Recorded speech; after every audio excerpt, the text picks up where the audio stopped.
Sa pagwika ni Mang Dario ay ang agaran namang pagsunod ni Ginoong Bugil dito, sapagkat yun lang ang magagawa niya upang matulungan ang may-ari ng bahay na kanilang tinuluyan sa gabing iyon. Paglapit ni Ginoong Bugil sa pasyente ni Mang Dario ay inamoy-amoy niya ito upang malaman kung saan siya tutungo upang tuntunin ang mambabarang. Dahil alam nyo ba na sa mga mangkukulam at mambabarang, mas malakas ang sinulid na gamit nilang espiritual upang idugtong sa kaluluwa ng binabarang o kinukulam nila pag malapit lang sila sa iyo. Alam din yun ni Ginoong Bugil dahil nga kaliwa din siya. Pati amoy ay pwede niyang pagkakilanlan sa mambabarang sa pamamagitan ng binabarang nito sa gamit nitong insekto. Malakas ang barang na nakalagay sa pasyente, kaya ibig sabihin malapit din lang yung mambabarang. At sa paglabas nga ni Ginoong Bugil ng bahay ay kaagad na siyang tumakbo upang sundan ang amoy ng mambabarang. Sa kalagitnaan ng kanyang pagtakbo ay may nasipat itong 3 bahay na di kalayuan sa kinatitirikan ng bahay na kanilang pinagpapahingaan. At sa kanyang pagmamasid ay wala na siyang ibang kabahayang nakikita maliban doon. Kaya di ito maaaring magkamali dahil sa kanyang pang-amoy. Batid niyang nasa malapit lang ang mambabarang. Kaya kaagad niyang tinungo ang kabahayan na kanyang nakita. Sa paglapit niya sa kabahayan na yun, ay pinili niyang ikubli ang kanyang presensya upang di siya maramdaman ng mambabarang. Sa pagsilip niya sa mga kabahayan, ay namumukod tangi ang isang bahay, sapagkat yun lang ang may sinag ng liwanag na nagmumula sa isang kandila.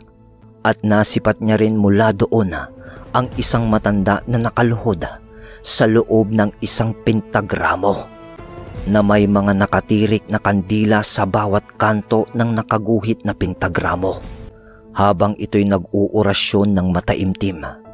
Kaya kaagad niya itong pinasok nang walang kahit anong ingay na nililikha. Nagbitaw na rin siya ng mga usal na pangsabulag. May mga nalalaman din si Ginoong Bugil sa orasyon ng sabulag. Sa kaliwa nga lang. Kaya inusal nito ang kanyang nalalaman na pangsabulag upang sa ganun ay walang makarinig kung sakaling makalikha siya ng ingay. Nang makapasok na siya sa bahay ng mambabarang, ay mabilis niya itong nilapitan nang hindi siya nararamdaman. At nang makalapit na siya dito, ay agarang pagpapakawala niya ng kanyang presensya. Nakaagaran namang naramdaman ng mambabarang. Kasabay ng pagpapakawala niya ng kanyang presensya, ay ang mabilis niyang pagpapalit ng malademonyo niyang kaanyuan.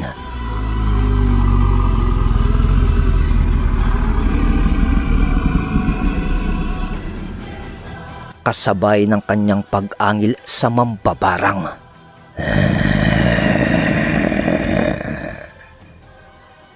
Sa pagsilay sa kanya ng mambabarang, ay bumungad dito ang malademonyo nitong kaanyuan na nakalapit ang pagmumuka niya sa mambabarang. Halos dumikit na ang muka nito doon. Nagkukumahog ng mga oras na yon ang nilalang at di maipinta ang pagmumuka nito dahil sa sobrang takot na kanyang nadarama. Ikaw ba naman, yung itsura ni Ginoong Bugil noon, talagang nakakatakot dahil sa malademonyo nitong kaanyuan. Imagine ninyo. Sino ka? Anong ginagawa mo dito? Anong ginagawa mo dito sa pamahay ko? Takot na wika na boses ng mambabarang. Anong kasalanan ko sa'yo? Ano? Ano ang kasalanan sa iyo ng iyong biktima? Bakit mo siya pinapahirapan? Tanong na wika dito ni Ginoong Bugil. Sa pagwika noon ni Ginoong Bugil ay nagawa pang tumawa ng mambabarang.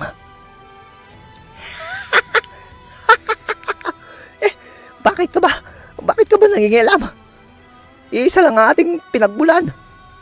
At kailangan bang may dahilan upang gawin ko yon? Sagot dito ng mambabarang na pilit pinapatapang ang sarili.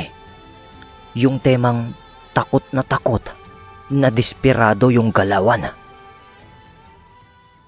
Ang ayoko sa lahat ay pamali-mali ng sagot sa aking mga katanungan.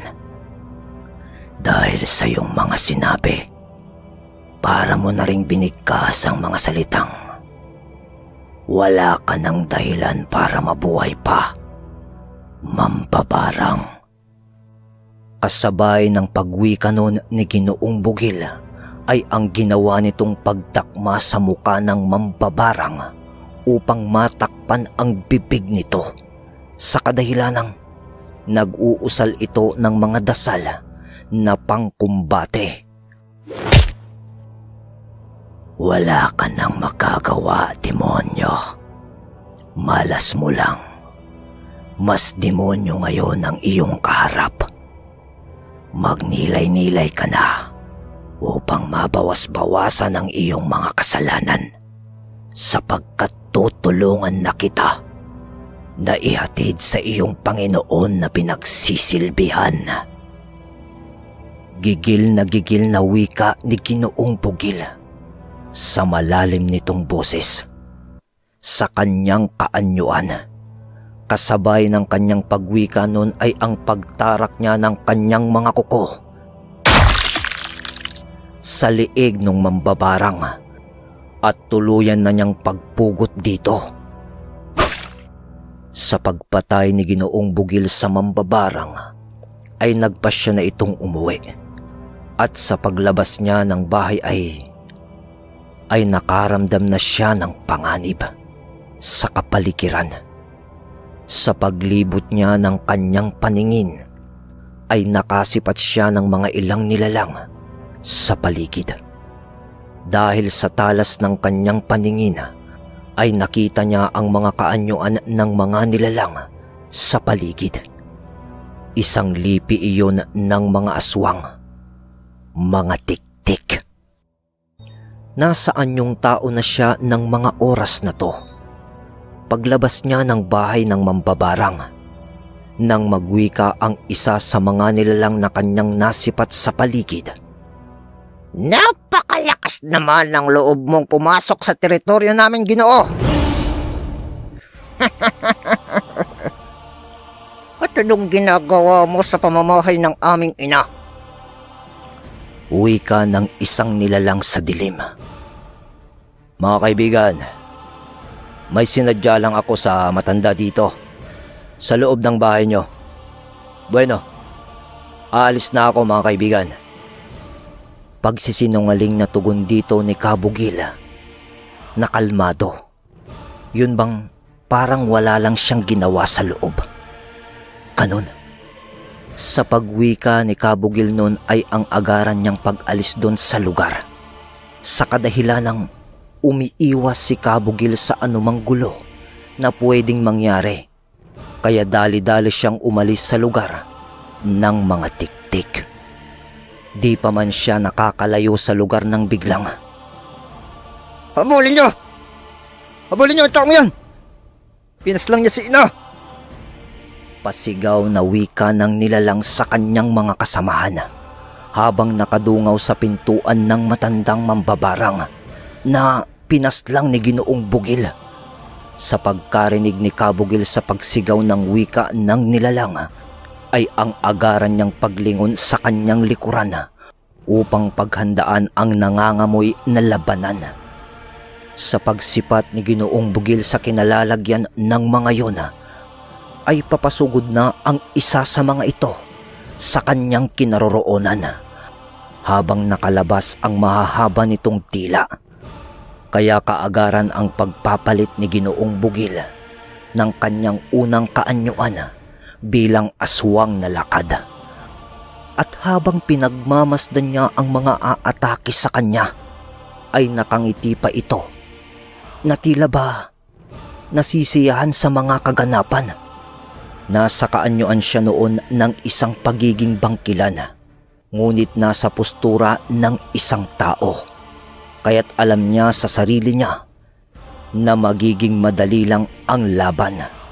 Sa pag-atake sa kanya ng isang tiktik, ay kaagad niya naman itong naiwasan. At bilang sagot sa atake ng tiktik, ay hinawakan niya ito sa ulo at ibinalibag sa lupa.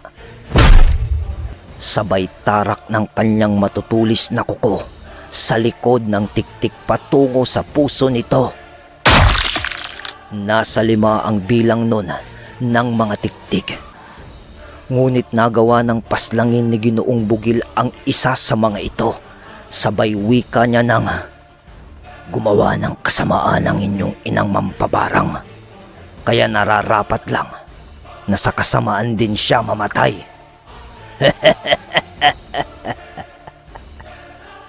Wika ni Ginoong Bugil sa mga tiktik. Wala kang karapatan na paslangin ang aming ina. Nananahimik kami dito sa aming teritoryo. Naturingan ka pa naman namin nakauri. Tugon ng nilalang. Bakit? Masama bang pumanig sa kanan ang isang may bahid ng kaliwa? Ngayon, bilang kauri nyo, bibigyan ko kayo ng pagkakataong mabuhay kung inyong nanaisin. Wika ulit ni Ginoong Bugil sa mga nilalang. Hindi kami papayag. Hindi kami papayag na mawalang saysay ang pagkamatay ng aming ina. At pagpatay mo pa sa kapatid ko. Wika ng nilalang na nag-uumapaw ang galit. Sa pagwika noon ng tiktik ay ang agarang pagbunot ni Kabugil sa kanyang mga kamay sa katawan ng pinaslang niyang aswang. Nasa kamay pa ni Ginoong Bugil ang puso ng nilalang na aswang na yon. Nakaagaran din naman niyang itinapon. Sa pagtapon niya sa puso ng isang aswang ay ang pagpapalit niya ng kanyang malademonyong kaanyuan.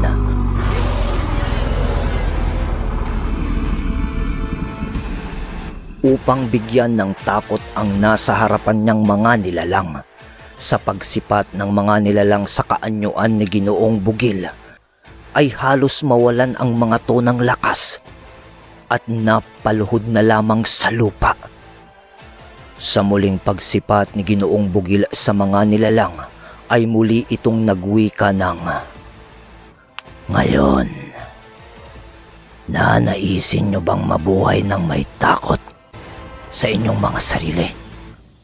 O ang karangalan na mamatay sa isang ehemplo ng dyablo na inyong pinaglilingkuran?"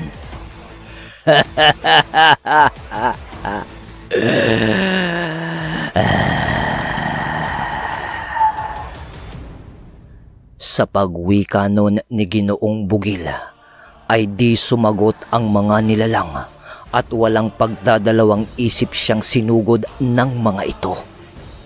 Kaya wala na rin siyang mapagpipilian, kundi ang tapusin na rin ang buhay ng mga nilalang. Makalipas lang ang ilang minuto ay nagawa na niyang lipulin ang isang pamilya ng mga tiktik na may dugong mambabarang.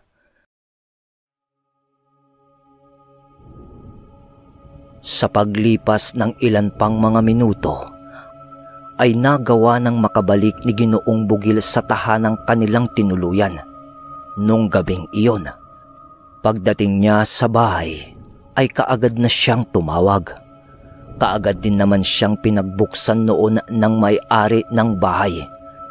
Nahalata na ang labis na pagkapuyat nito. Pagpasok niya ng bahay, nadatnan niyang mahimbing na natutulog ang kanilang mga kasama, maliban kay Mang Dario na kasalukuyang ginagamot pa rin ang kanyang pasyente. Bugil. Maraming salamat sa tulong mo, iho. Mabuti na ang kalagayan ng pasyente. Teka pala. Bakit ngayon ka lang? Wika ni Mang Dario. Nakaagad naman tinugon ni Ginoong Bugil. May anak pala yung mambabarang, Mang Dario At lahi sila ng mga tiktik Pinamili ko sila kung gusto nilang mabuhay. Kaso, pinili nilang mamatay kasama ng kanilang ina. Kaya yun, mga bangkay na. Tugon ni Ginoong Bugil kay Mang Dario. Sa ginawang pag-uusap ng dalawa ay bigla namang sumingit ang may-ari ng bahay na tila ba naguguluhan sa kanilang pinag-uusapan. Teka po, mga Ginoo. Ano ba ang ibig ninyong sabihin?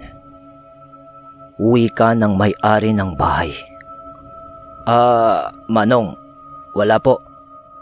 Ang mahalaga po ngayon, maayos na ang kalagayan ng anak nyo. Sige na po, pahinga na po kayo, Manong. Batid ko pong pagod na rin kayo. Ikaw din po, Mang Dario. Ako na lang po ang bahalang gumising sa inyo. Wika ni Ginoong Bugil. Agad din namang nagpahinga si Mang Dario at ang may-ari ng bahay. Mas pininoong Bugil na magmasid sa paligid upang mapanatili ang kanilang kaligtasan. Sa pagsapit noon ng umaga, ay ang agad na paggising niya sa kanyang mga kasamahan upang ipagpatuloy na ang gagawin nilang paglalakbay. Sumakto naman na merong bangka ang may-ari ng bahay at nagpresenta ito upang sila ay ihatid sa kanilang paroroonan.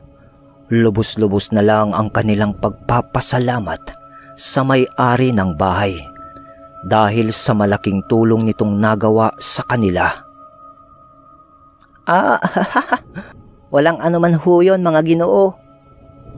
Ako nga po ang dapat magpasalamat sa inyo. Kasi napagaling yung anak ko At ito lang ang tanging maigaganti ko sa inyo. Ang maihatid kayo sa inyong tutunguhing bayan.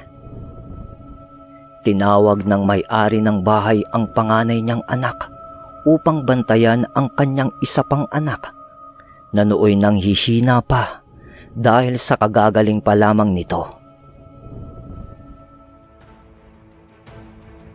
Sa kalagitnaan ng kanilang paglalakbay ay nakakasipat si Ginoong Bugil ng mga kakaibang nilalang sa kalagitnaan ng karagatan. May nasipat siya noon na mga kababaihan na nagkukumpulan sa isang malaking bato sa gitna ng dagat. Kaya't kaagad niyang kinausap si Mang Dario upang alamin kung ano ba ang kanyang mga nakita. Mang Dario, kanina po may natanaw ako mula sa malayo na grupo ng mga kababaihan. At batid ko na hindi sila orihinal na mga tao. Ano po ang mga nilalang na yon, Mang Dario? Iho, nakita mo sila? Silang mga magindara. Huwag mo na lang silang pansinin, iho. Di naman sila basta-basta umaatake pag araw. Kalimitan silang umaatake pag gabi, iho. Wika ni Mang Dario. Sa mga narinig naman ni Ginoong Bugil sa mga winika ni Mang Dario, ay mas pinili niyang manahimik at pagmasdang muli ang kanyang mga nakita. Ngunit sa muli niyang pagsipat ng nilalang, ay di na niya muli itong nakita. Makalipas ang ilang oras ng paglalayag, ay nadapo na nga sila sa kabisera ng Negros. Tanghaling tapat na sila nun nakarating sa lugar ng Bacolod, kaya humanap muna sila nun ng mapupwestuhang lugar upang mananghalian. Isinabay na rin nila nun ang may-ari ng bangka na naghatid nga sa kanila. Matapos naman nilang kumain, ay agaran na rin ang ginawa nilang pagpapaalam ng may-ari ng bangka sa kadahilan ng masyadong mapanganib kung aabutan pa siya ng gabi sa karagatan. Lalo na at wala na siyang kasama sa pag-uwi pabalik ng Dumangas. Di naman na tumutol noon si Mang Dario at nagpatuloy na rin sila noon sa paglalakbay. At sa kanilang patuloy na paglalakbay ay nagawa na nilang makalampas sa baryo ng Bacolod. Dapit hapon na ng mga oras na yun, pero wala pa rin silang nasisipat na mga kabahayan upang pansamanta nilang pagpahingaan muli. Kaya't pansamantala muna silang huminto sa isang gilid ng daan upang kumain ng kanilang hapunan. Pagkatapos nilang maghapunan, ay muli nilang ipinagpatuloy ang kanilang paglalakbay. Sa paglipas pa ng mga oras, ay inabutan na sila ng lalim ng gabi sa daanan. Kaya't humanap muna sila ng angkop na lugar upang kanilang pagpahingaan sa gitna ng kagubatan.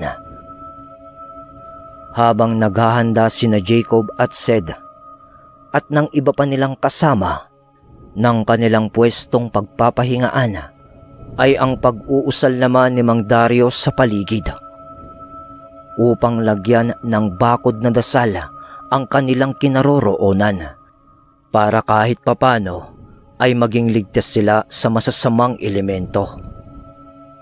Mang Dario, mauna na po kayong matulog. Sabihin nyo na rin po ang iba nating kasama na mauna nang matulog. Ako na pong bahalang magbantay sa paligid upang mapanatili ang ating kaligtasan. Pagpipresenta ni Ginoong Bugil. Sige, iho. Mag-iingat ka. Gisingin mo ako upang humalili sa iyong pagbabantay. Upang makapagpahinga ka naman, iho. Ilang araw ka na rin walang pahinga. Tugon dito ni Mang Dario. Pagkatapos ng kanilang pag-uusap, ay kaagaran na rin namang tumungo si Mang Dario sa pwesto na kanyang hihigaan at sinabihan na rin niya ang mga kasama nila upang matulog sapagkat maaga pa silang aalis upang muling maglakbay kinabukasan. Tanging si Kabugil na lang ang gising ng mga oras na yon upang magbantay sa paligid. Di sila pwede nung magpabaya sapagkat nasa kalagitnaan sila ng kagubatan. Kahit ano kasing oras ay merong pwedeng gumambala sa kanila na ibang nilalang. Sa ilang oras na pagbabantay ni Ginoong Bugil sa paligid, ay wala naman siyang nararamdamang kakaibang mga nangyayari. Nasa kabundukan sila ng mga oras na yon ng baryo ng Silay. At tanging isang sululang ang nagbibigay liwanag sa paligid na kanilang pinagpapahingaan. Sa pagsapit ng hating gabi ay ginising na ni Ginoong Bugil si Mang Dario upang humalili sa kanya sa pagbabantay sapagkat nakakaramdam na rin siya ng pagod sa kanyang sarili. Agad din namang gumising nun si Mang Dario at nagwika ito ng, Sige, iho. Magpahinga ka muna. At maaga pa tayo bukas. Ako na muna ang bahala sa pagbabantay. Wika ni Mang Dario. Salamat ho, Mang Dario. Tugon na wika ni Ginoong Bugil. Sa paghiganon ni Ginoong Bugil ay agad din naman niyang naramdaman ang pagod sa kanyang katawan at agad din naman siyang nakatulog ng mga oras na yon. Sa ginawang pagbabantay noon ni Mang Dario, ay maigi nitong pinakiramdaman ang buong paligid.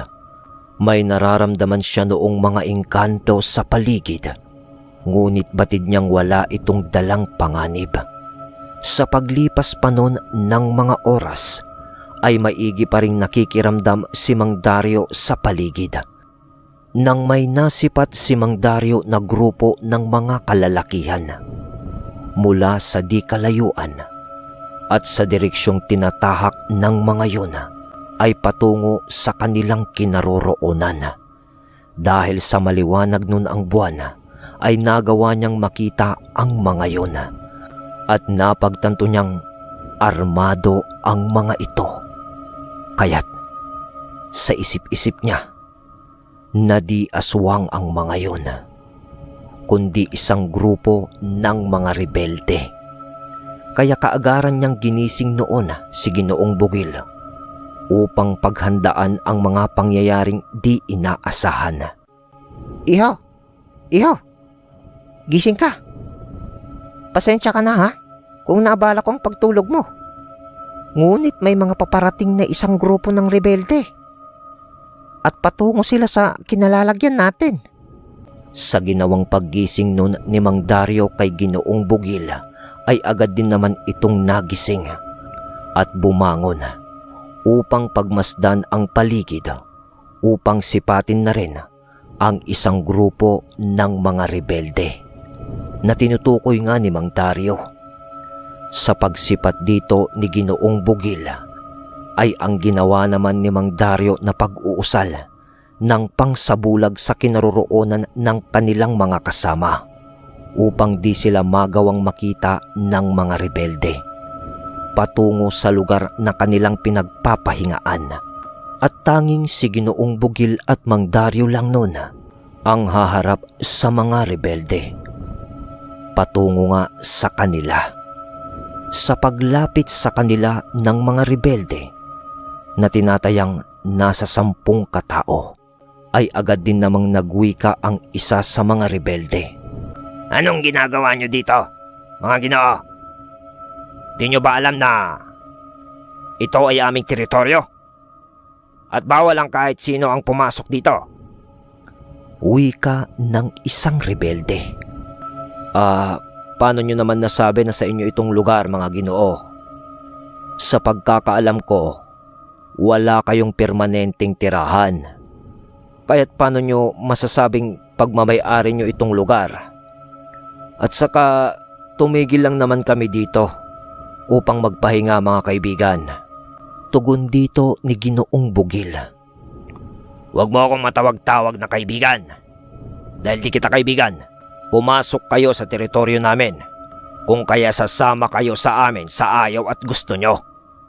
Mga kasama, dakpin ang mga yan. Wika ng rebelde at utos sa kanyang mga kasamahan. Sa mga binitiwang salita ng rebelde, ay biglang nagsalita ng pasubang dito si Mang Dario. Aba, teka lang. Di kami papayag sa nais nyo. Di kami pumunta dito upang magpadakip lamang sa inyo. Kung nais nyo yung gawin, ay magagawa nyo lang yun siguro pag malamig na kaming bangkay. Tugon dito ni Mang Dario. Pagkatapos magwika nun ni Mang Dario, ay kasabay naman nito ang pagtingin niya kay Ginoong Bugil na nooy nang gigigil na sa mga rebelde na tila ba nais niya na itong sugurin. Huminahon ka, iho. Hayaan mong sila ang mauna upang magkaroon ka ng dahilan. Napaslangin sila. Wika ni Mang Dario kay Ginoong Bugil na medyo pabulong. Kaagaran din namang huminahon si Ginoong Bugil sa pagkakarinig naman ng mga rebelde sa mga winika ni Mang Dario. Ay kaagaran din namang ginawa ng mga rebelde ang sabay-sabay nilang pagkasa ng kani-kanilang mga baril na dala-dala.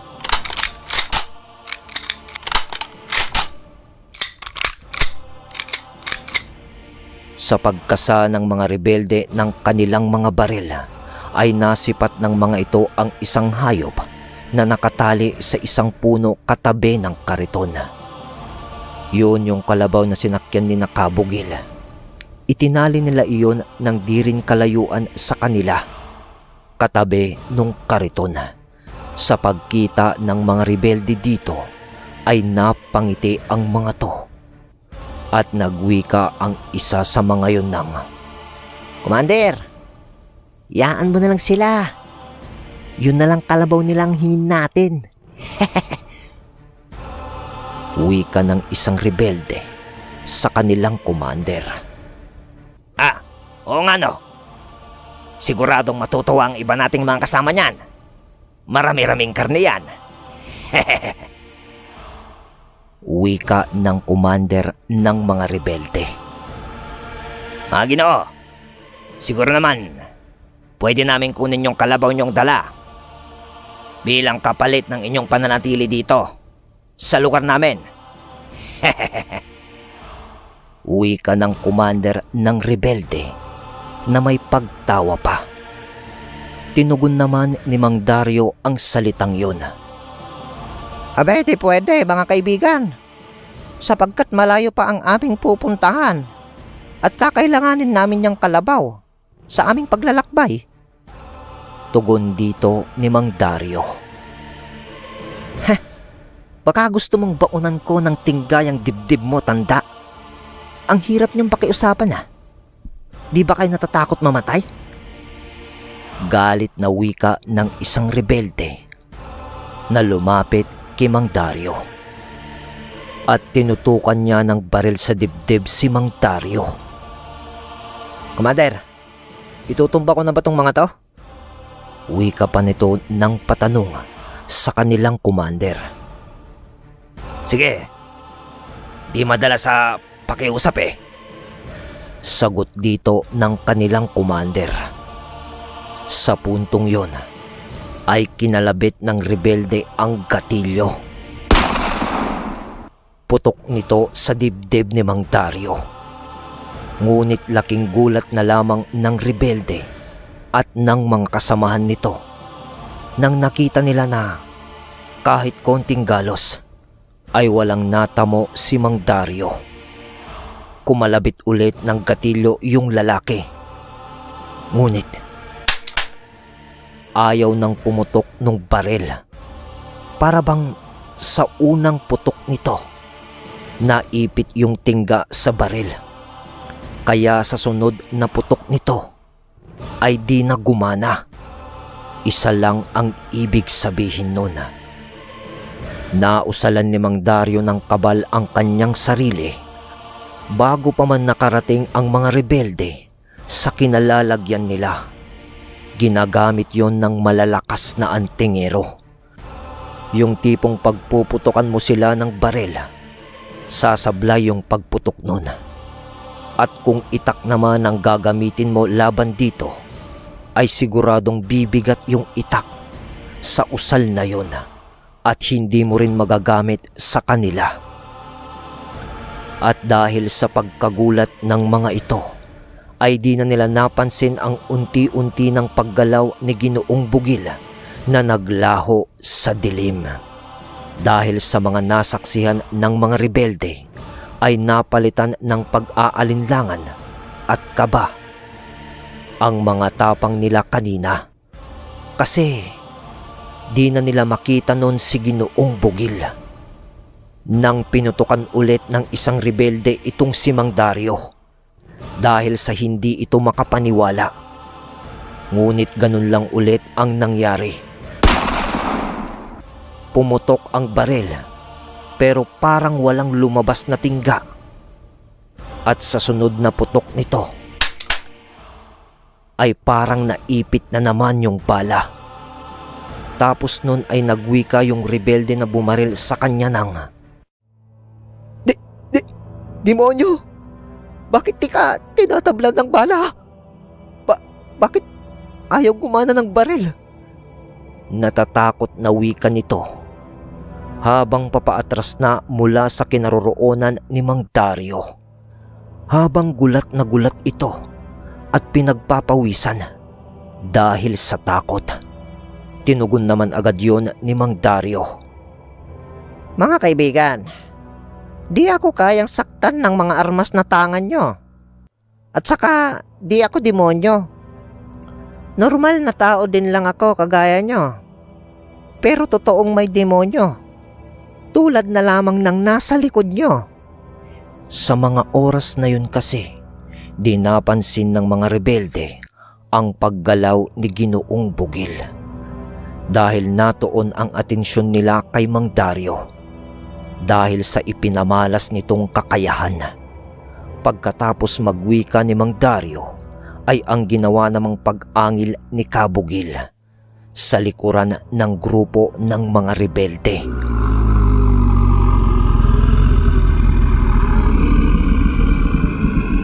Sa mga oras naman na yun, ay mahimbing pa rin namang natutulog ang iba nilang mga kasama na tila ba walang naririnig at kaalam-alam sa mga nangyayari. Dahil yun sa sabulag at bakod na dasal ni Mang Dario. Sa pagtingin ng mga rebelde sa kanilang likuran, tumambad sa mga ito ang malademonyong kaanyuan ni Ginoong Bugil na nagaangil.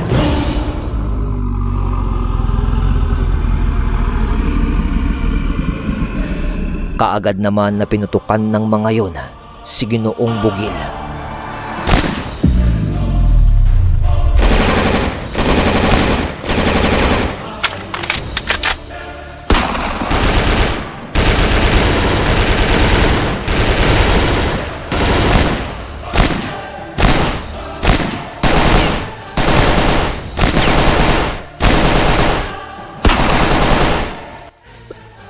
Halimaw! Halimaw! Halimaw! Baril nyo! Halimaw! Wika ng mga rebelde habang nagpapaputok ng kanilang mga baril. Nakaagaran din namang iniwasan ni Ginoong Bugil sa pamamagitan ng pagkubli sa isang puno. Sa pagkakataong yon, may dahilan na siya upang paslangin ang grupo ng mga rebeldeng yon. Sa pagtigil ng pagputok ng mga rebelde, ay ang mabilisan namang ginawang pagsugod ni Ginoong Bugil sa mga ito at isa-isa niyang pinagpapapaslang ang bawat membro ng mga rebelde sa pamamagitan ng paghila niya sa mga ito patungo sa karimlan.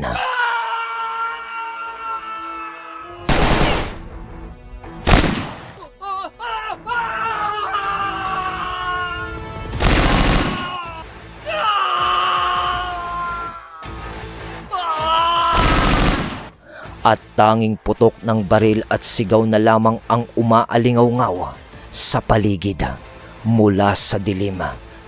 Sa pagkakataong yon, hindi na magkamayaw ang mga rebelde dahil sa takot na kanilang nadarama.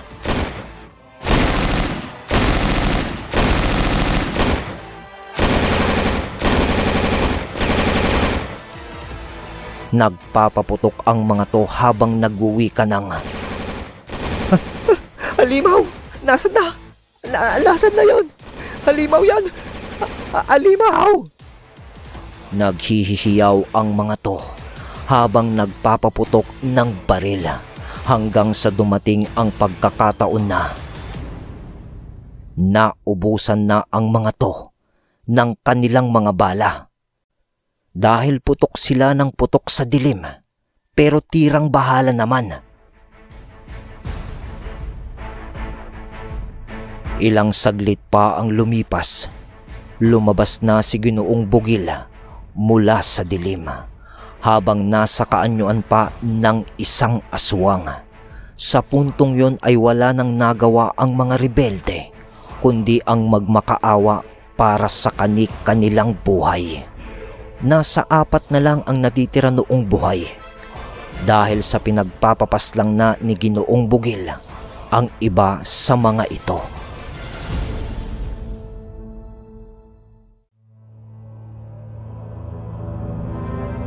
Nasaan na ang tapang nyo, mga Ginoo? Kala ko ba tatakpin nyo kami? Gawin nyo na kung kaya nyo. Napakahirap nyo kasing pakiusapan. Patawad po. Huwag niyo po kami papatayin. Di na po kami uulit. Sige na po. pagmamakaawa ng mga rebelde. Inilapit ni Ginoong Bugil ang muka niya sa isang tenga ng isang rebelde. "Huwag kayong mag-alala. Di ko naman kayo papatayin. Iparating nyo sa iba nyo pang mga kasama ang tagpong ito. At huwag na kayong gagawa ng ikasasama ng inyong kapwa upang magkasundo tayo.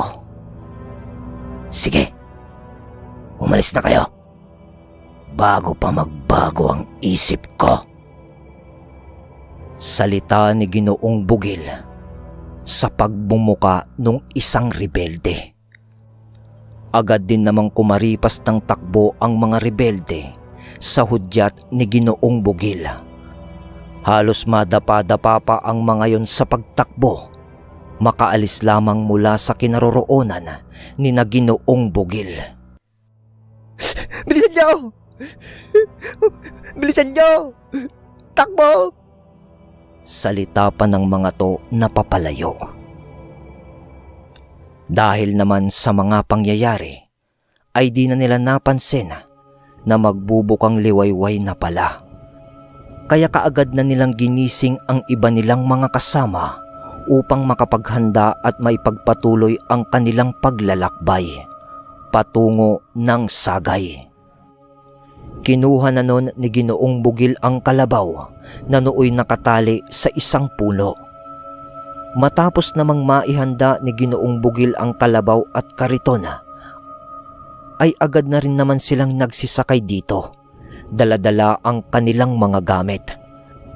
Sa pagpapatuloy ng kanilang paglalakbay ay nadapo sila sa isang pamayanan sa baryo ng Silay.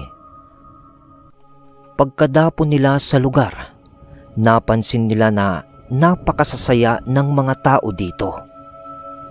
Humanap muna sila doon ng pansamantalang lugar sa pamayanan upang pagmasdan ang masayang tanawin at para na rin kumain sa kanilang agahan. Pansamantala silang huminto noon sa ilalim ng isang malaking puno upang doon sila ay kumain.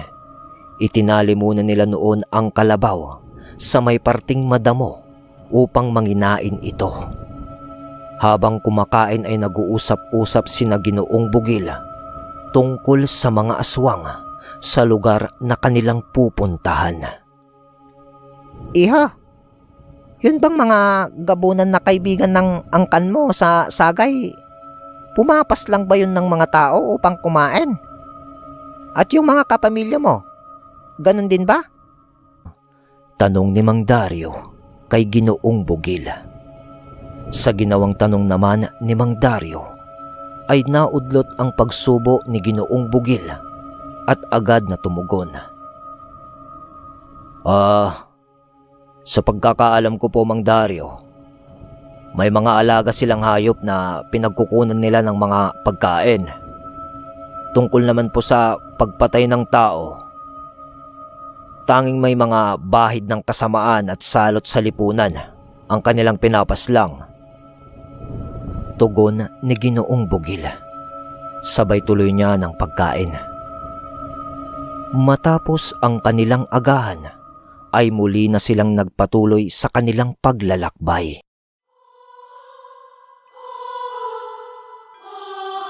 Sa pagdaan nila sa gitna ng pamayanan, yung dating masasayang tao doon sa lugar kanina ay tila ba natigilan ang mga to sa kanilang pagdaan.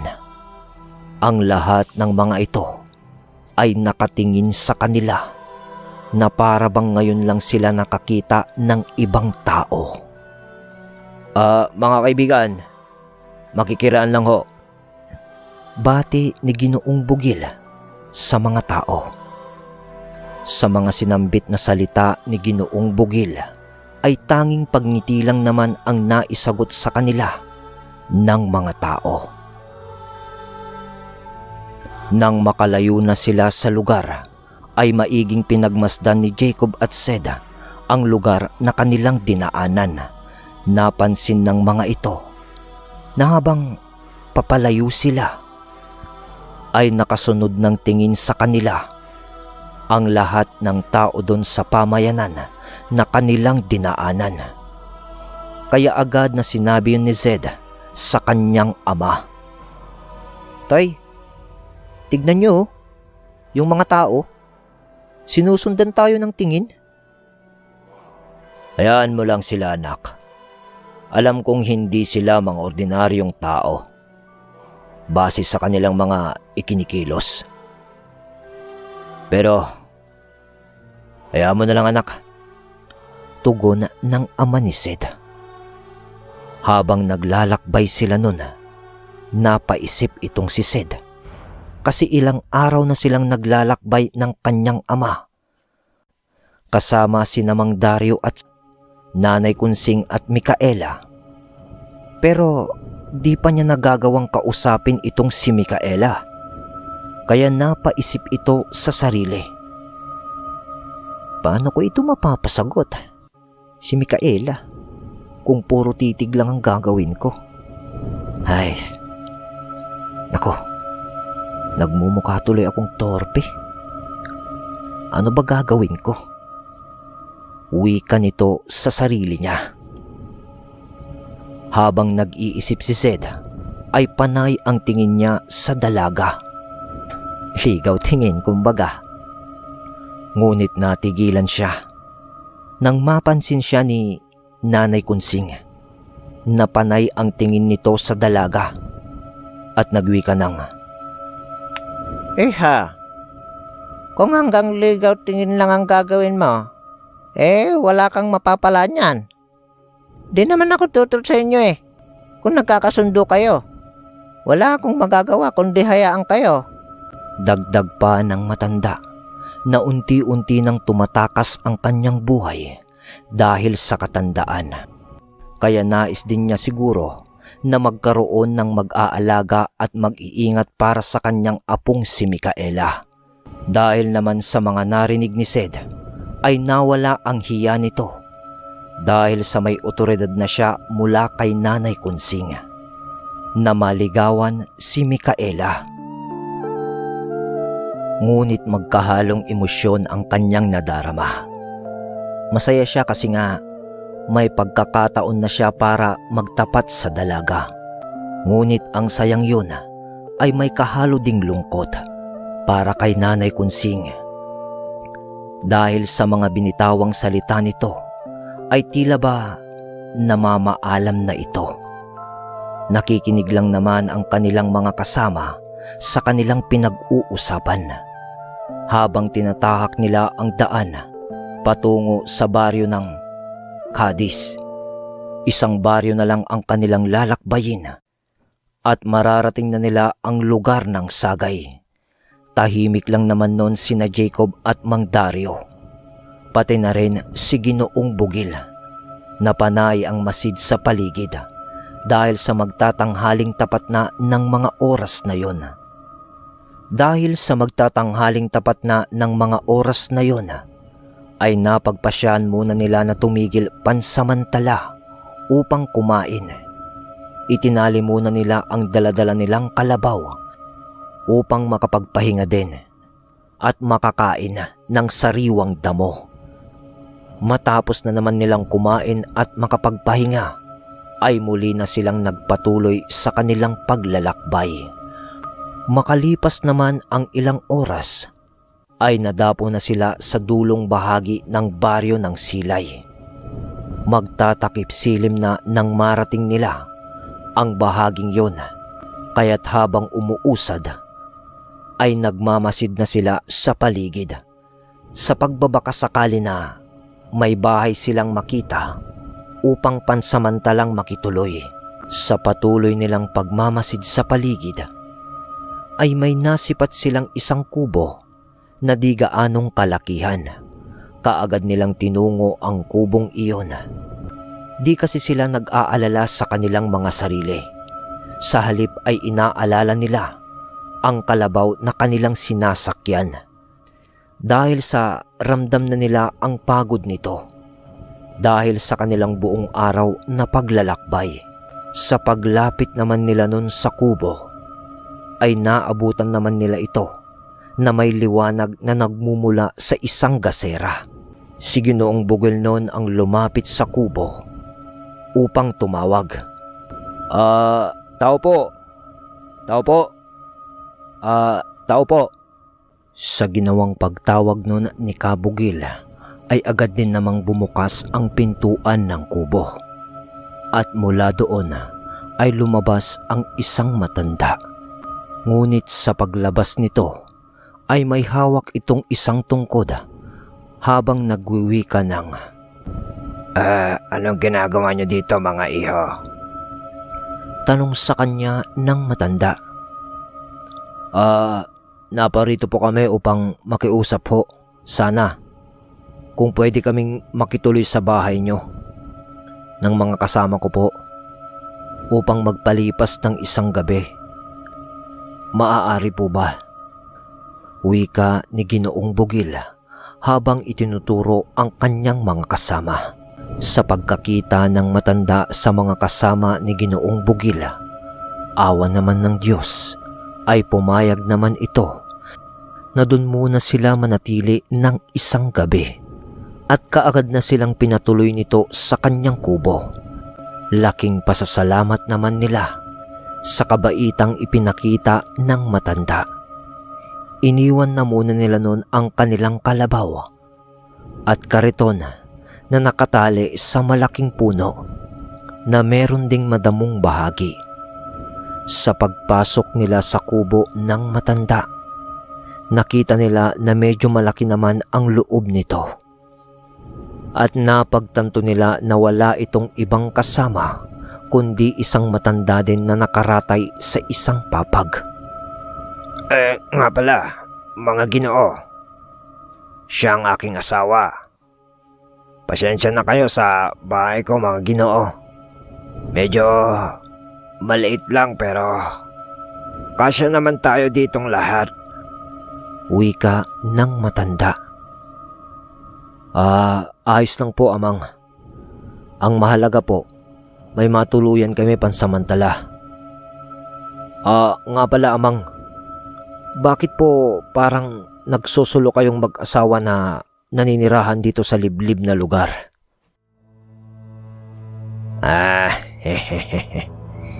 Iho, di kami nag-iisa dito sa lugar.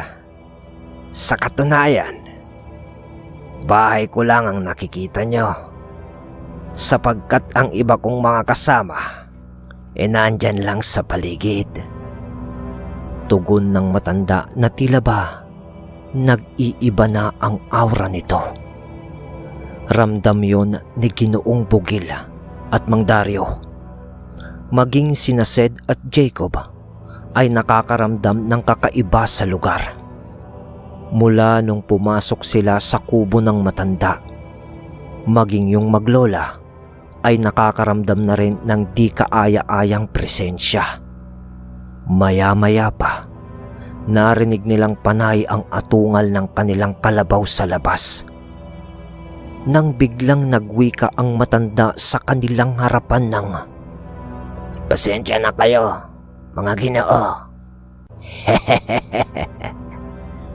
Matagal na kami naghihintay ng mga taong dadaan dito sa aming teritoryo kasama ng aking tribo. Sa pagwika nun ng matanda, ay nasipat nila ang pagbangon ng asawa nitong nakaratay mula sa hinihigaan nitong papag. At unti-unti nang nagbabago ang mga itsura ng mga ito. Kaya naalarma na silang lahat na nando doon sa loob ng bahay ng mag-asawang matanda. Kasi batid nila nga, nasa alanganin silang sitwasyon. Kasi nasa loob silang lahat ng kubo ng mag-asawang matanda. Napag-alaman nilang mga aswang ang mga to. Kasi iba na ang itsura ng mga yon. Ha? Meron pa palang ganyang uri ng mga aswang? Mga kubot? Gulat na wika ni Mang Dario. Maging si Ginoong Bugil noon ay nagulat kasi noon pa lang siya nakakita ng ganong uri ng mga aswang. Paglalarawan niya dito, napakalalago ng mga buhok nito na nakatikwas lahat at tila ba may sariling mga buhay ang mga yun. At tila ba may sarili itong mga buhay. Maiitim na kulubot ang mga balat at mapupulang nanlilisik na mga mata. Mahahaba at matatalas na kuko at maiitim na pangil.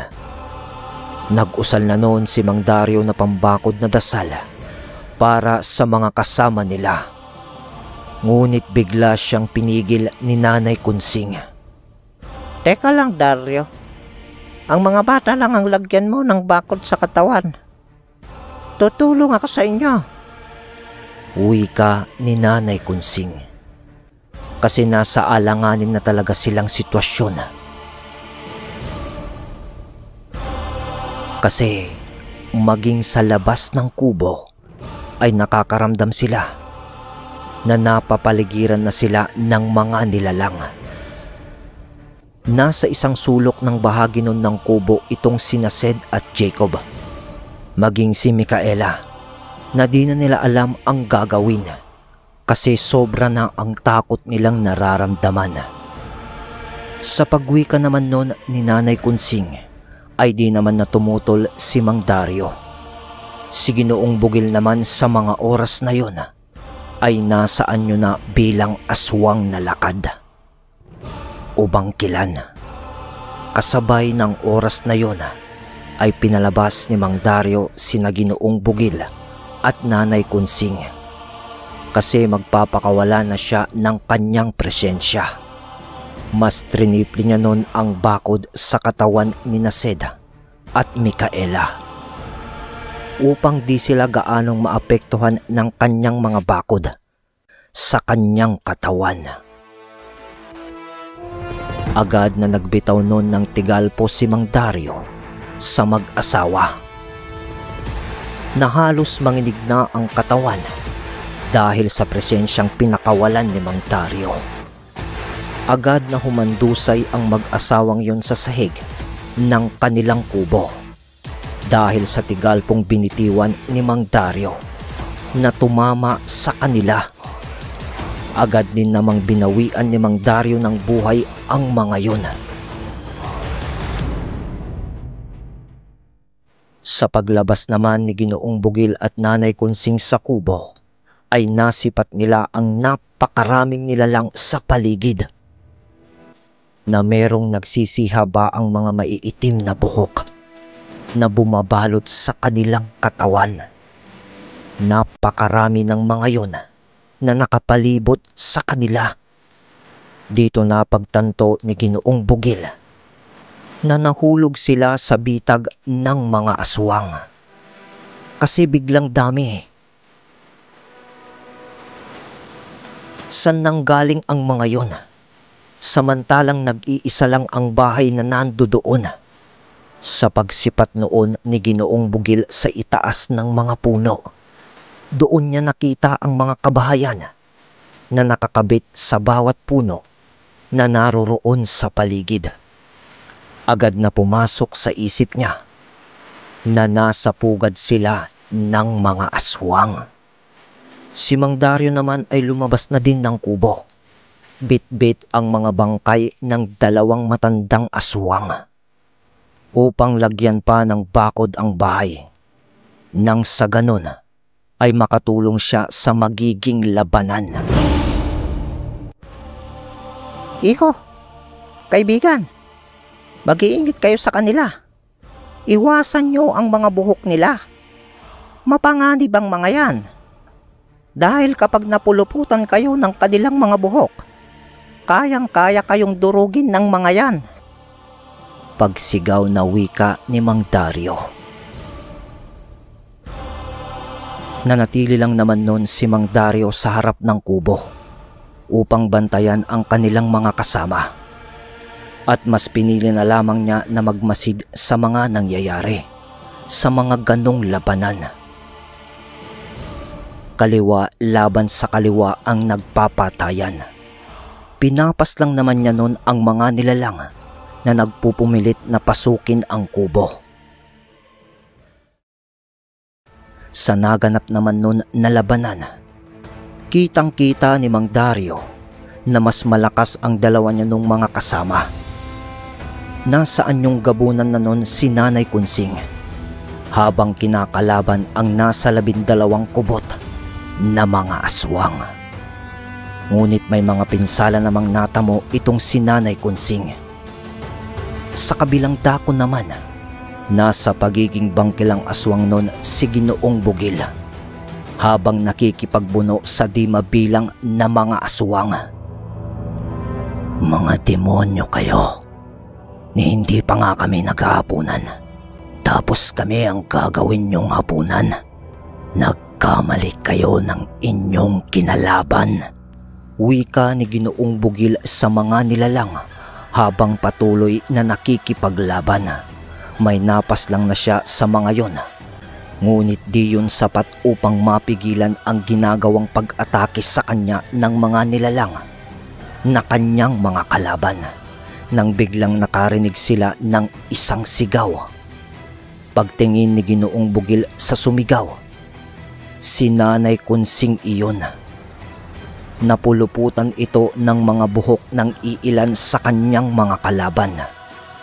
Halos mapuno na nun ng buhok ang katawan ni Nanay Kunsing, at nahihirapan na itong gumalaw.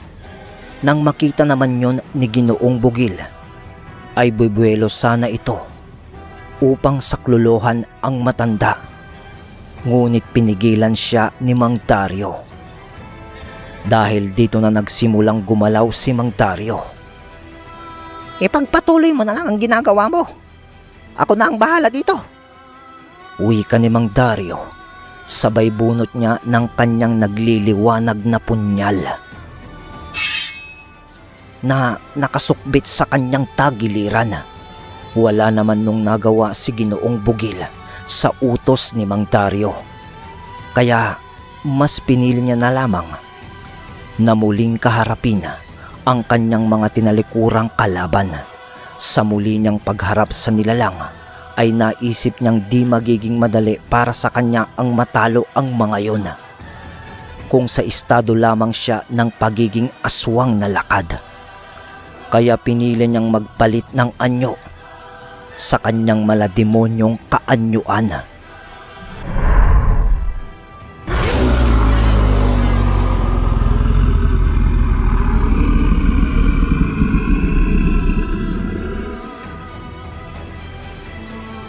Halos matigilan ang lahat ng nilalang na nandoon dahil sa kanyang ginawang pagpapalit ng anyo.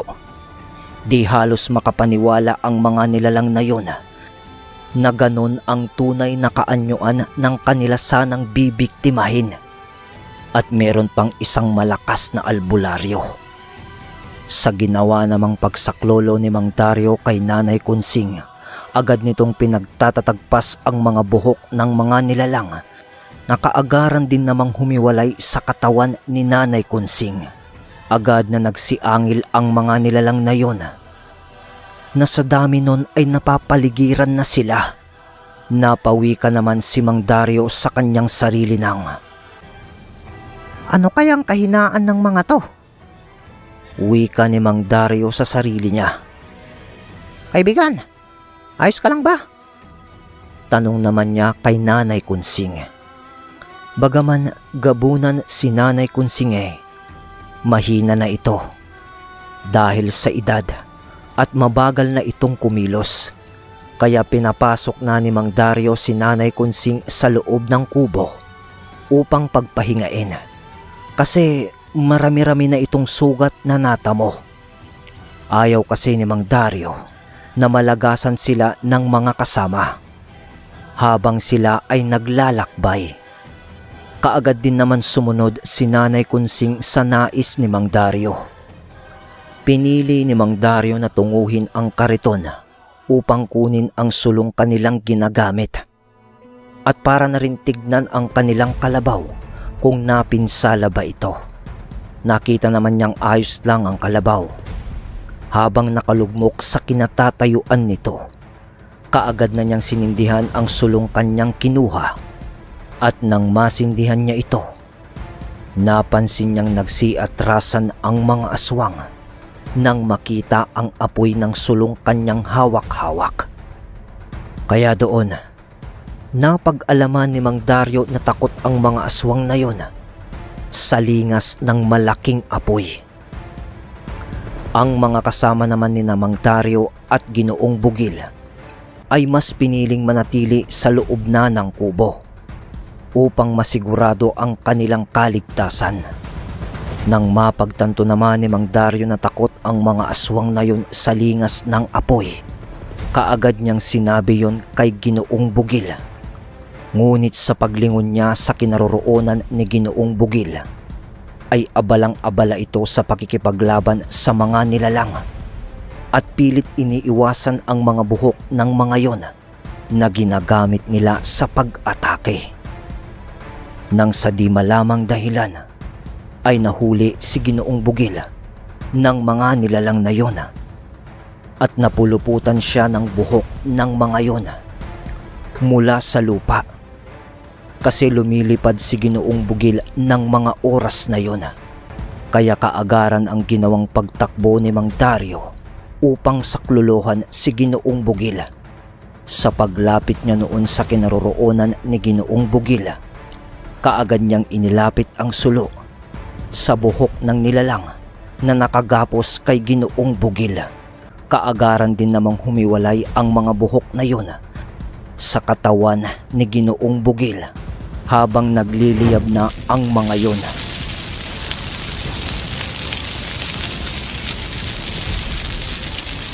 Dahil sa pagwawala ng nilalang sa kanyang pagliliyab, pati ang kasamahan nito ay nahawa na rin hanggang sa nagliyab na rin ang mga yon.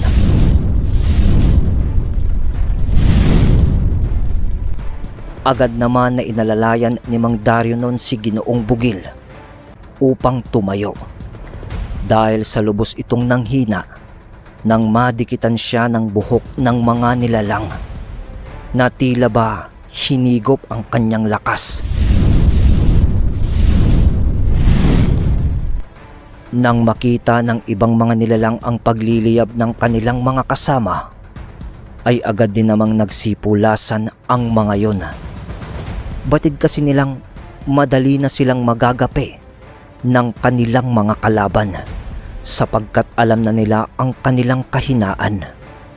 Pagpulas ng kanilang mga kalaban ay ang kaagaran naman nilang pagpasok sa kubo. Nadatnan nila ang mga yon na takot si Jacob, Sed at Micaela sa mga naganap na insidente. Huwag na kayong matakot. Wala na sila ngayon dito. Dito muna tayo magpalipas ng gabi. Masyado nang mapanganib kung lalabas pa tayo upang sa gubat matulog. Di na babalik ang mga yon. Hahanap na sila ng bago nilang mapagkukutaan sapagkat nagawa kong kontrahin ang mga abilidad nila sa pamamagitan lang pala ng apoy. Akala ko malalakas. Apoy lang palang katapat. Matapos ang pangyayaring yon, ay agad na rin silang nagpahinga.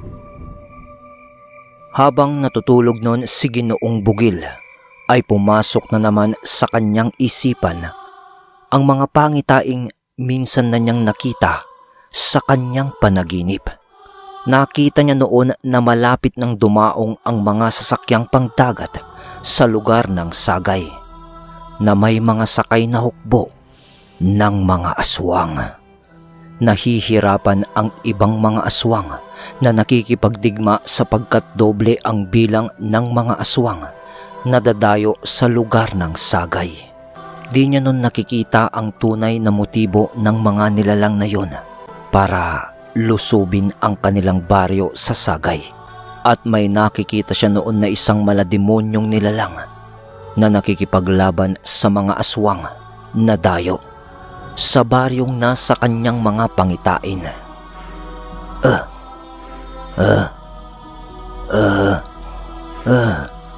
Matapos ang kanyang mga nasilayang mga pangitain sa kanyang panaginip, kasabay nun ay ang kanyang paggising.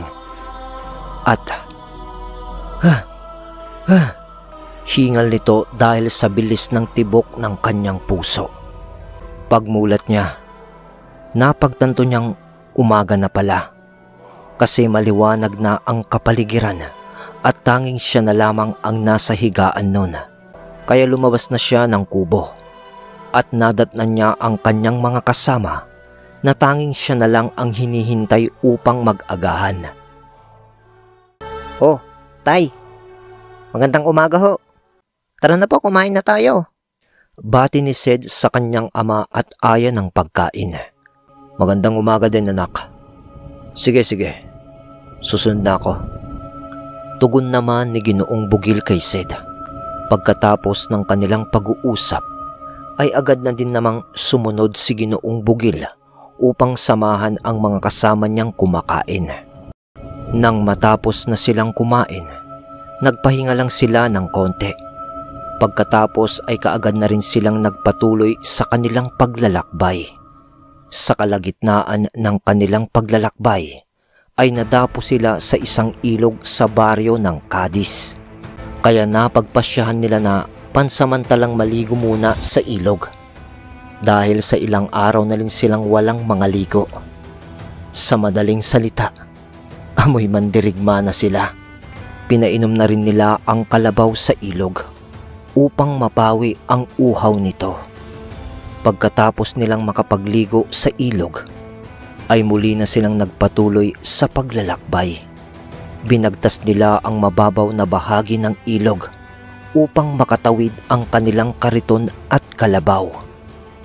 Kampante naman noon si Ginoong Bugil na walang gagambala sa kanila doon, sa baryo ng Cadiz, sa kadahilan ng karatig baryo na yon ng Sagay. At dahil sa malapit na sila sa Sagay, ay di na sila huminto pa sa pag-usad upang kaagaran na nilang marating ang kanilang baryong tutunguhin. Madaling araw na nang marating nila ang unang puok ng Sagay. Kaya medyo nakaramdam na ng antok ang iba nilang mga kasama. Kaya't iminungkahi ni Ginoong Bugil na matulog muna sila habang patuloy na umuusad. Sige na, matulog muna kayo. Hey!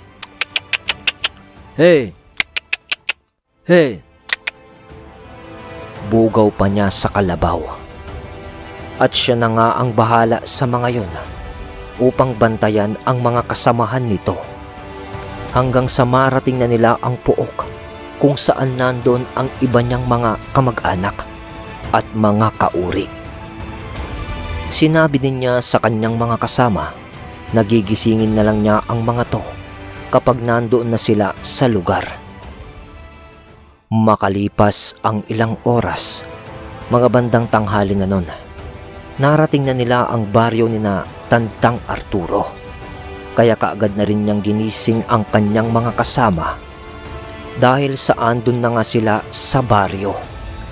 Nang maakyat na nila ang bundok kung saan nananahan si Tandang Arturo, ay hinanap na ni Ginoong Bugil ang lagusan upang makalampas sa sabulag na nakapalibot sa buong baryo ni Tandang Arturo.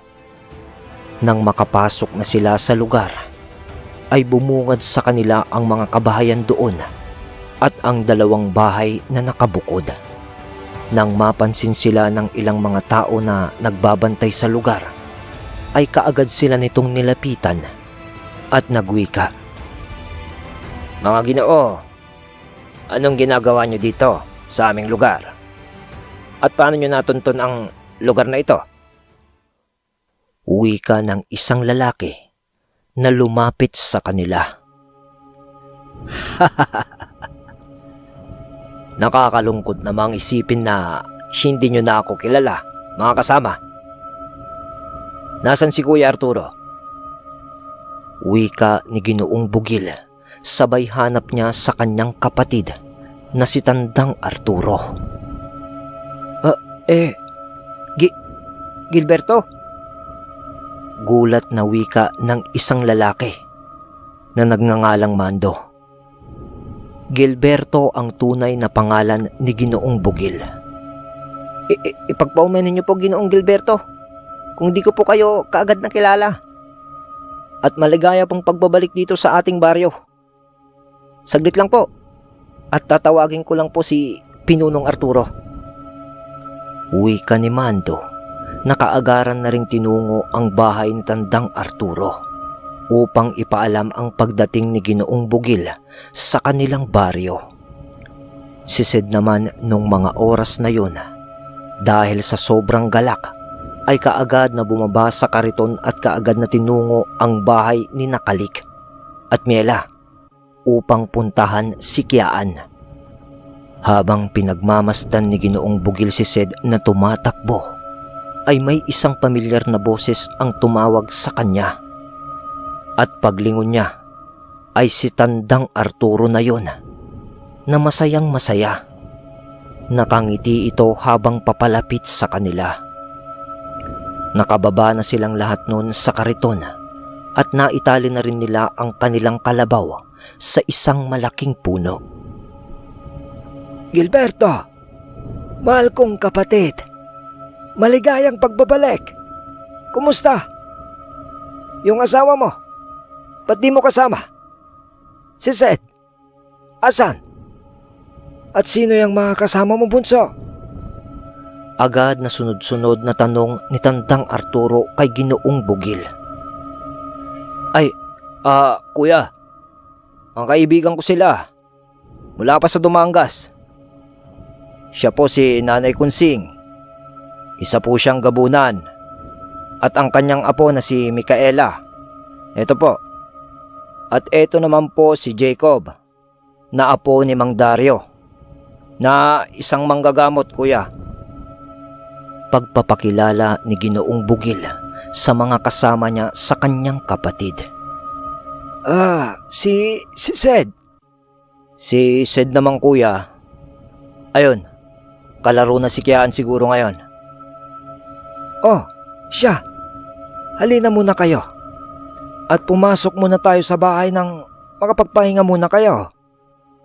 Habang naglalakad sila patungo sa kubo ni Tandang Arturo, ay nagwika ito sa kanyang mga kasama ng, Mga kasama, maghanda kayo ng ating makakain para sa ating gaganaping salo-salo mamaya.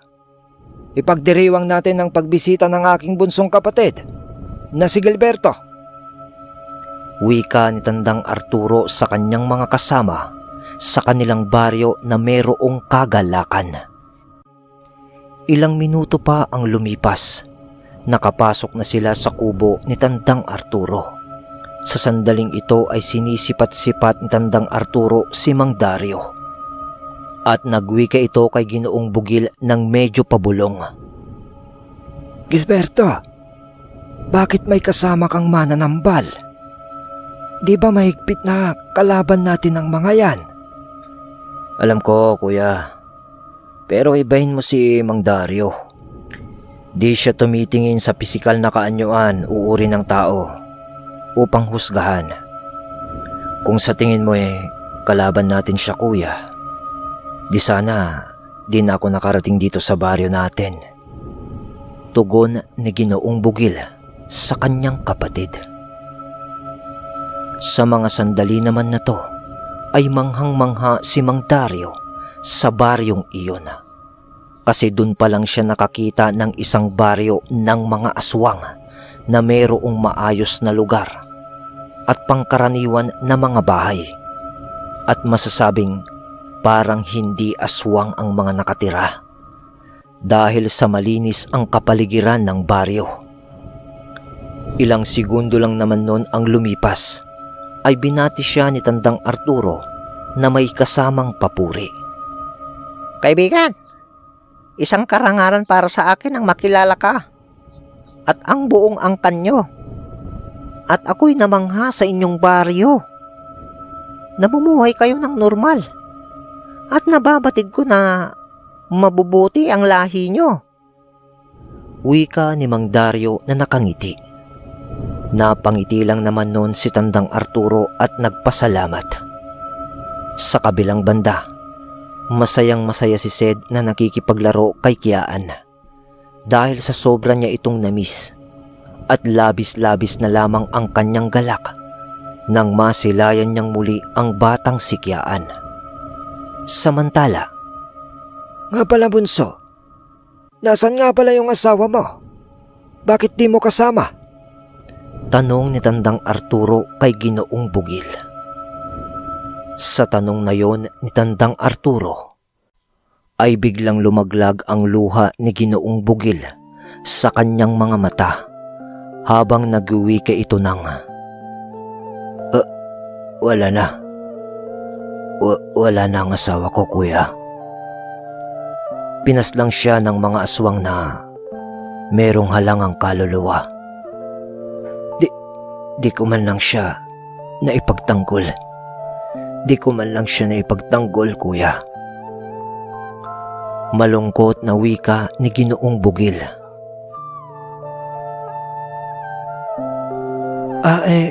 Ganun ba bunso? Nakikiramay ako sa'yo. Nakakalungkot namang isipin na ang mabait at mapagmahal mong asawa ay wala na pala.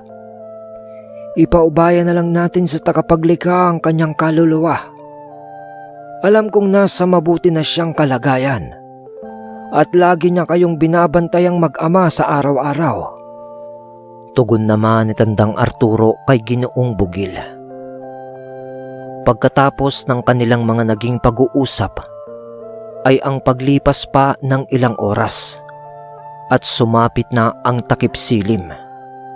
Naghahanda na noon ang mga kabaryo ni Tandang Arturo para sa gagawing salo-salo. At habang nagkakasalo-salo na nga, ay muling nagtanong itong si Tandang Arturo kay Ginoong Bugil tungkol sa gabunang kanyang kasama. Si Nanay Kunsing na masayang nakikisalo na sa ginaganap na pagdiriwang. Bunso, matanong ko lang, yang mga gabunang kasama mo ba, taga saan? Kasi parang pamilyar sa akin yang matanda na yan eh. Si Nanay Kunsing ba, kuya? Ayon kay Mang Dario, na taga rito raw ang mga yan, sa Sagay. Napadpad lang sila ng Dumangas dahil sa banta sa kanilang mga buhay. Dito sa atin, kuya. Bakit ho ba, kuya? Sa mga sandali naman na yon ay napaisip si Tandang Arturo kasi pamilyar talaga sa kanya si Nanay Kunsing, yung mukha nito. Nang magwika ito ng, Oo bunso, naalala ko na. Sila ang mga aswang na pinagbalingan ng galit ng iba pang mga aswang dahil sa ginawang panluloko ni Kamyo. Dahil sa pansariling interes nito, yang matanda na yan, ang asawa ni Kamyo, at yung dalaga naman, ang kanilang apo. Ang di ko lang kilala ay ang mga magulang nung dalaga. Ganun ba, kuya? Pero bakit di ko sila kilala? Musmus ka pa lang noon, bunso. Nung mga panahong nagtatago tayo sa kabundukan ng Panay at kasama natin ang mga yan. Kaya siguro di mo sila nakikilala. Wika ni Tandang Arturo. Pagkatapos na naman ng kanilang naging pag-uusap, ay pinili nila na makisaya na muna sa salo-salong ginaganap. Nag-uusap ng mga oras na yon sina Mang Dario at Tandang Arturo na tila ba kinikilala ang isa't isa. Di naman naging iba ang turingan nilang dalawa dahil sa kaibigan ni Mang Dario si Ginoong Bugil. Habang idinadaos ang kasiyahang nagaganap, napansin ni Ginoong Bugil na parabang merong kulang doon sa baryo. Kuya, parang may kulang Si Kalik nga pala, si Naim, tsaka si Nurem. Wika niya kay Tandang Arturo habang magkausap sila ni Mang Dario. Bunso, nga pala, wala dito si Kalik at Naim. Kasalukuyan silang nasa Lanao. Si Norem hindi ko alam kung nasaan ngayon.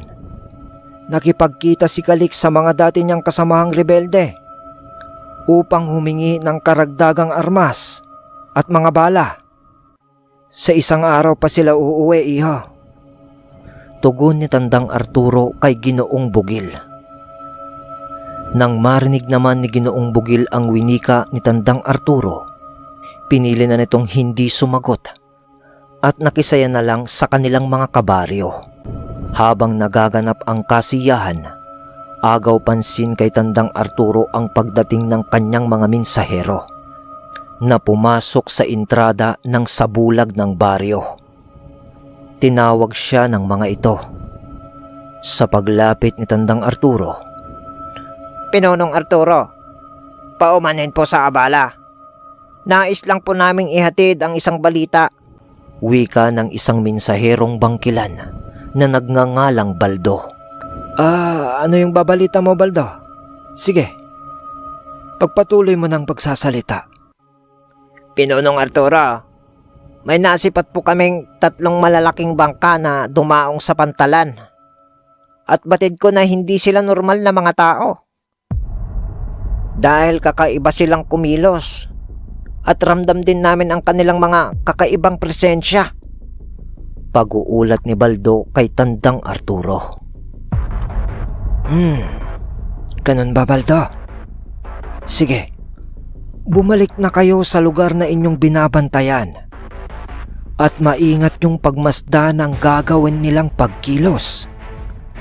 Utos ni Tandang Arturo kay Baldo. Nang matapos na ang pag-uusap ni Tandang Arturo at Baldo, ay bumalik na ito sa ginaganap na kasiyahan. Nang mga oras na yon ay pinagmamasdan pala sila ni Ginoong Bugil at Mang Dario. Kaya't sa paglapit ni Tandang Arturo, ay agad nang tinanong ni Ginoong Bugil ito. Kuya, sinong mga yon? At anong pinag-usapan nyo? Sila ang mga mensahero ko, Bunso, na nagbabantay sa may dalampasigan. Ibinalita lang nila ang pagdating ng 3 sasakyang pangdagat sa may pantalan. Tugon ni Tandang Arturo. Sa mga oras na yon ay nagkatinginan itong si Ginoong Bugil at Mang Dario. Dahil sa totoo nga ang mga naging pangitain ni Ginoong Bugil sa kanyang panaginip.